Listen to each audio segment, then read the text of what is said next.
我係廣秀家族嘅第6代傳承人梁可為。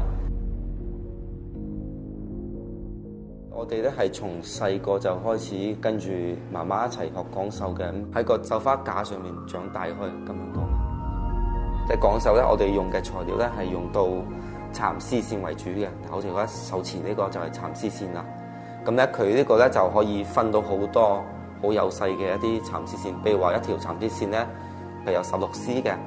咁咧我哋一分為二啊，就叫8絲。咁平時我哋刺繡嘅話，一般都係用到8絲、6絲或者4絲咁樣刺繡嘅。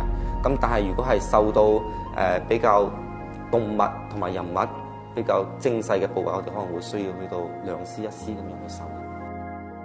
刺繡有時候都會用到動物嘅毛髮，譬如話孔雀嘅羽毛，或者係一啲人造絲或者係棉線等等嘅。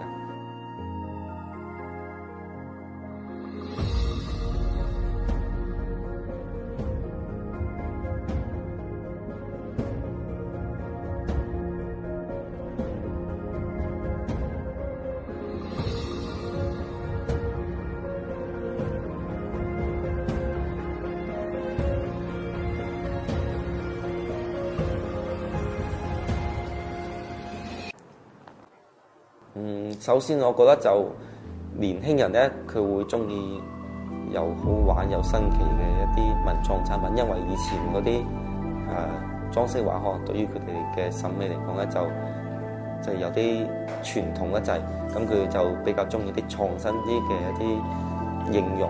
咁好似我哋依家開發咗一啲刺繡嘅嗰啲耳環，仲有飾物，咁其實就係好多年輕人都會比較中意嘅。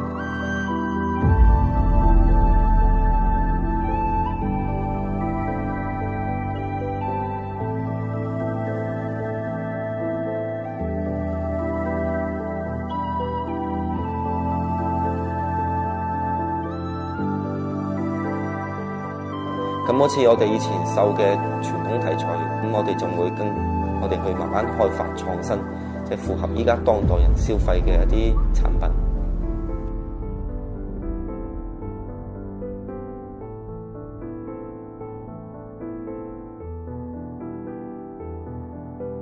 去慢慢咁傳承，去將呢一份力量傳承落去。